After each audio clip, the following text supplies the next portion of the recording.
What's up, everybody? Justin Graver here with another breakdown for the Music City Audible, and today I'm going to break down this Titans running game and try to assess where the problems are occurring and see how they can fix it moving forward and get better, get more successful, more efficient in the running game. If you've been watching the Titans through these first 3 weeks, you know it's no secret the running game has struggled. They've been hitting the backfield. Running backs have been hitting the backfield way too many times. Not a lot of room to run here. Derrick Henry averaging just 3.2 yards per carry on the season and really hit a low point on Sunday against the Browns with 11 carries for just 20 yards. So we're going to go through a handful of plays from this game here, try to assess what the Titans are doing wrong and how they can improve, how they can make simple schematic fixes to really improve the run game going forward. So let's get into this breakdown here. And we're going to start with the first run play of the game for the Titans, a little outside zone toss play. Something I want to point out before we get too far into this is how defenses line up is almost always a response to the offensive formation, right? So the defensive alignment is almost always going to be dictated by how the offense lines up.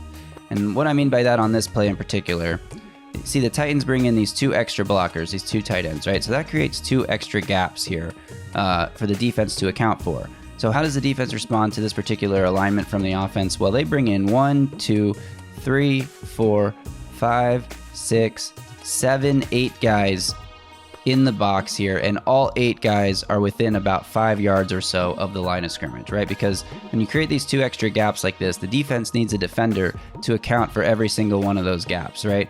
And that's just how they're always going to play because they got to be gap sound. They got to cover all their gaps. So they're going to bring in these extra guys. So if you bring in these extra blockers, you're inviting extra defenders. So it's only a good idea to bring these extra players in if they are plus blockers in the run game. Are Trevon Wesco and Chig Okonkwo going to be plus blockers in the run game? Like, that's not something that I'm very sure of. So anyway, take a look at how this unfolds here. Again, outside zone toss. So Henry's aiming point is going to be off the outside hip of his right tackle here, right? So you have these guys trying to kick out these defenders this way. Hubbard's trying to come this way. Brunskill's trying to make a reach block here. Hubbard's trying to get up to the second level and probably pick off this linebacker. You got backside cut blocks from Radens and Brewer, and Dillard trying to kick out this end over here. Tannehill, after he pitches this ball, is going to boot out this direction. And the purpose of that is to hold this backside defender and keep him from crashing hard on the play because he has to account for this. This is a fake toss and Tannehill's booting out, to throw the ball or even to run it. This backside defender is responsible for Tannehill. When you're playing against the Titans, defenses are going to key on Derrick Henry almost always, right? This backside defender does not pay any attention to Ryan Tannehill. Titans would have to prove that he's a threat with the ball out here before they're able to hold a backside defender with a simple bootleg action like this. But anyway, we can see here Henry aiming for that outside hip of the right tackle like I mentioned, but right here he tries to cut it back because Chig Okonkwo, if you watch Chig on this play, matched up here with, I think that's Zadarius Smith, one-on-one. Tough matchup for a tight end. Smith is just going to hold his ground, push Chig into the hole, into the path of the running back. Daniel Brunskill's trying to make this reach block on the defensive tackle, right? Come this way and open this hole. If he can't make the reach block in an outside zone, he's supposed to push the defender this way. Use the defender's momentum against him, and then Henry could cut it back. But he's not really able to get any push on this tackle, and Henry's not able to cut this back inside because this backside defender, again, crashes so hard. So the point is here, why did this play fail? Because the Titans run this tight formation, they invite all these extra guys into the box, the backside defender is able to get to Henry and take him down. Chig Okonkwo, Daniel Brunskill not able to hold their blocks. Henry gets swallowed up for a 2-yard gain. It's not a terrible play on 2nd and 5, he set up a 3rd and 3, but not the successful play, not what you're ideally looking for there, 2-yard gain.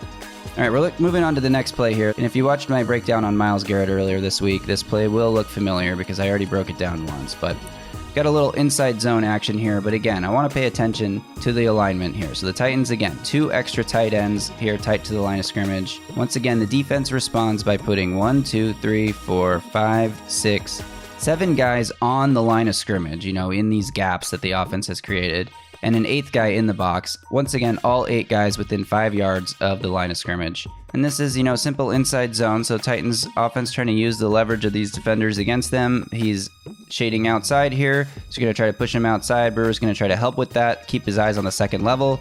The idea here is to use these double teams to create movement up front, use the defender's leverage against them, and then Henry has to read which way the blocking is going and try to hit that hole. But you're also asking in this play Trevon Wesco to make a reach block on Myles Garrett. And again, if you're going to bring extra players in tight to the line of scrimmage, they need to be plus blockers. And once again, so last play we saw Chigakonkwo matched up one-on-one with Zadarius Smith. Now we're going to see Trevon Wesco matched up one-on-one with Myles Garrett, asked to make a really difficult reach block. This will be difficult for any player, but a tight end to make this block against one of the best defensive ends in the game, I mean, you're just asking for trouble with this kind of play. So anyway, as we see here, keep your eye on that side of the screen. Trevon Wesco trying to block Myles Garrett. He really runs him right into Derrick Henry's path because, I mean, again, Henry's supposed to read the blocks, find the holes, but when Myles Garrett disrupts the play immediately, you don't stand a chance. I mean, this play never stood a chance. And the problem is here, this could have been a touchdown. As I broke down earlier this week, this could have been a touchdown here. Like, once Brewer peels off to the second level to take on this middle linebacker, Henry would be able to run off Brewer's hip, and he'd only have to make this safety miss in the hole if he takes it this way. Like, this could have been a touchdown, but Myles Garrett blows it up because, again, the Titans are asking tight ends to block defensive ends and bringing in these extra blockers, inviting in extra defenders that they are unable to block. This will be a theme as we go through this. Let's move on to the next play. So once again, third play in a row that we're looking at where the Titans bring in 2 extra tight ends here tight to the line of scrimmage. And again, the Browns respond with 1, 2, 3, 4, 5, 6, 7 guys at the line of scrimmage, 8 guys in the box, all again within 5 yards of the line of scrimmage. And this is a toss play to the left, another little outside zone look. You bring in these extra blockers, they got to be able to make the blocks. Because this safety, number 6, he's tight to the line of scrimmage in response to Chigakonkwo being lined up here. Zadarius Smith is always going to be on the line of scrimmage, but these linebackers and safeties that are so close to the line of scrimmage, they're responding to the offensive alignment. So you bring in Chigakonkwo as an extra blocker, he's got to be able to execute this block. And when he doesn't, Jeremiah Owusu-Koramoah is able to bring down Henry. He easily beats Chigakonkwo on this play. So what have we seen on all 3 plays so far? We've seen tight ends brought in as extra blockers, tight to the line of scrimmage, unable to make their blocks. Okay, as we move on to the next play, these 2 extra tight ends, tight to the formation. This time they've also brought Treylon Burks in, pretty tight to the line of scrimmage here, another extra blocker, creating another extra gap. So how does the defense respond to that? 1, 2, 3, 4, 5, 6, 7, 8, 9 guys in the box here. All 9 guys within 5 yards of the line of scrimmage because, again, you create extra gaps. This defender walked in with Treylon Burks. He's here to account for the extra gap that creates. Now, this play is interesting because I want to use it to illustrate why the Titans continue to do this. If you're this far in the video, you're probably asking yourself, why do the Titans keep inviting these extra defenders into the box? If they can't block them, what's the point here? They're just asking for, negative plays and tough running room. Well, the idea here is that with all 9 of these guys so tight to the line of scrimmage, if Henry is able to bust through into the second level, he is likely taking this for a huge gain, if not a 75-yard touchdown. He's really just going to have this safety to outrun, maybe a cornerback who's on the outside.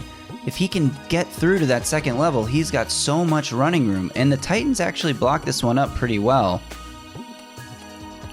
Inside zone look here, so Henry's reading the gaps, and right here is Trevon Wesco. He gets beat by his man, so he's using his leverage against him, forcing him back inside. Henry's got so much room here. If he hits this hole hard, he could be gone, but unfortunately, Chris Hubbard here, Henry doesn't feel like he's holding his block, and really I'm not sure this is a great read by Henry because he starts to hit this hole and then decides to bounce it outside. Henry, has hit some big runs bouncing it outside in his career, so you give him the benefit of the doubt for this one. This is actually the Titans' longest run play of the game. So it just goes to show that when these extra blockers come in, like watch Trevon Wesco on this play. Watch him try to make this block again on Zadarius Smith.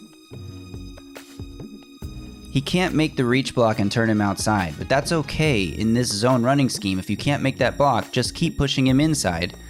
Chigakonkwo is actually able to hold his ground this time. I mean, he's not getting movement, but at least he's holding his ground. Henry could have hit that hole.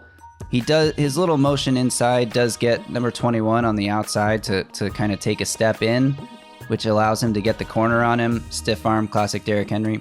It just goes to show when the guys you bring in actually make those blocks, you can have a successful running game with this attack. But I think the Titans are relying too much on this look, bringing in these extra blockers who are failing too often to make those blocks. And again, this could have been a huge play. If Derrick Henry hits that hole hard right there, if he presses that hole, I honestly think he could have been gone on this play, but regardless, it's still a 9-yard gain because the Titans actually are able to block it up a lot better than they had been so far in this game. But the next play, we're going to look at another illustration of what happens when things go wrong. So again, 2 extra tight ends and an extra receiver, all tight to the line of scrimmage. I mean, you got 10 guys in the offensive formation in the box, all tight to the line of scrimmage. How does the defense respond? Again, defense is always responding to the offensive formation. Well, they got 1, 2, 3, 4, 5, 6, 7, 8. Again, 9 guys in the box. Again, all 9 within 5 yards of the line of scrimmage. And once again, if you're going to bring in this many extra blockers and invite this many extra defenders, you have to be able to block them. Titans are looking to run a little inside zone, maybe duo action here. And this play looks like it's going to work. If I freeze it here, it looks like there's going to be a clear run lane for Henry to get to here. But again, when you invite these extra defenders in and you're not able to block them, there comes the backside safety if you're watching the left side of your screen. Jeremiah Owusu-Koramoah, who had an amazing game here. Coming around the backside, is able to get to Henry, but really this play gets blown up because Chris Hubbard cannot hold his ground. I mean, look at Chris Hubbard here. He gets completely upright.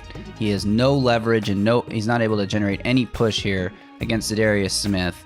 Watch Chris Hubbard get walked back into Henry's path, totally clogging up the run lane and allowing that backside defender to get to him. It's just another case of you invite this many guys into the box, you got to be able to block them. And if you can't do it, it's just going to be impossible to run on them. So obviously this isn't working, right? This 2 tight end look, there was 1 successful play, they ran with it. Let's take a look at what happens when you line up a little differently. You only have 1 tight end tight to the formation this time. And yes, you still have these receivers in a fairly tight split, especially Burks on the right side, Nick Westbrook on the left side. Like, this isn't a wide split by any means, but the defense responds to this a lot differently than if you had 2 tight ends tight to the formation. So we're still going to see 1, 2, 3, 4, 5, 6, 7, 8 guys in the box, but this guy out here, I mean, this isn't really in the box, right? He's outside. He's here because Westbrook is here. This defensive back is here because Burks is here. But really, you got these 6 guys that are playing in the run game, and obviously these DBs are going to be aware of the run too. But when you spread out your offensive formation like this, you only have 1 tight end, you have these receivers in, the defense responds with a different look. The defense is a lot more spread out. Look at how much space is between these defenders compared to the plays we've been looking at in this game. Look at how many guys they have up on the line of scrimmage. Only 4 instead of having 7 guys like we've seen earlier in this game. And look at the result. This one looks like duo to me up the middle. You got the double team here, the double team here, guys looking to climb to the second level. Henry's able to press this hole downhill and pick his spot. And look at this. He actually has room to run this time. Able to find the hole and get downhill for a nice 5 or 6 yard gain. Henry's reading the gaps here. Owusu-Koramoah is shooting the B gap here. 44 on the defense. Gets held up here trying to press these, not sure which gap to press. If he presses this gap, Henry takes it this way. If he presses this gap, Henry takes it up the middle. So you actually create some running room here. When you spread out your formation, you can spread out the defense, and they're not able to account for every gap because you're double teaming the tackles. The linebackers have to guess whichever way they run, Henry is going to make them wrong, right? Especially when you see him start to press the outside and then bend it up the middle. He's able to create a successful play. We're going to look at one more example of a play like that, where again, the Titans just have 1 tight end tight to the line of scrimmage. How does the defense respond? 1, 2, 3, 4, 5, 6, and we'll say 7 guys here in the box. It's a lot different than 8, right? And again, only 4 of them are actually up on the line of scrimmage. You don't have as many gaps to account for as a defense, so you have less guys up on the line of scrimmage. And look at the space the offensive line is able to create. Here, again, it's another duo. Maybe this is inside zone here, Henry's aiming point. Duo and inside zone look a lot alike, so it's hard to tell sometimes. But you can see Owusu-Koramoah, he's got the B gap again, and he shoots it hard. Henry presses that way, reading the blocks. He's able to just pick his way through this because there's less bodies, there's less defenders. This is a 5-yard gain, a successful run on first down. Again, you spread out your formation, you spread out the defense. Henry able to influence which way the defenders are going here. That little hesitation move. Watch 22 here. He's not sure which way Henry's going to go, so he doesn't know which way he's supposed to go. He's ready to come this way. When you see Henry angling towards this side, he's ready to come in here, and then Henry's able to just sort of pick his way through. That's one of the things Henry is great at, is pressing one hole and then hitting another hole, fooling defenders. Like, the Titans, if they want to be more successful going forward in the run game, they need to have more looks like this, because their tight ends simply aren't plus blockers in the run game. Even on this play that is a successful run, you can see, again, you're putting Trevon Wesco on Zadarius Smith, asking him to block him one-on-one, and Smith is just going to walk Wesco all the way down the line of scrimmage here. Watch that on that side. I mean, it almost blows up this play, but Henry's able to find this little hole and squeeze through it. I think this is the answer for the Titans going forward this season. They got to find more run plays from these spread looks. I think that is the key to the success. And they started going to that a bit in the second half against the Browns. Had some success with it, but by that point, the game was well out of hand. But that's my conclusion here is, you load up the line of scrimmage with extra blockers, the defense is going to load it back up with extra defenders. And if you want to find some space to run, you got to spread it out and give Henry the chance to find these holes, pick his way, and not just be running into a huge pile of bodies behind tight ends that can't hold their blocks. So that's it. That's my conclusion. Thanks for watching this video. If you enjoyed it, remember to subscribe to the channel, give this video a thumbs up, and turn on channel notifications so you get an alert every time we drop a new video. Thanks for watching.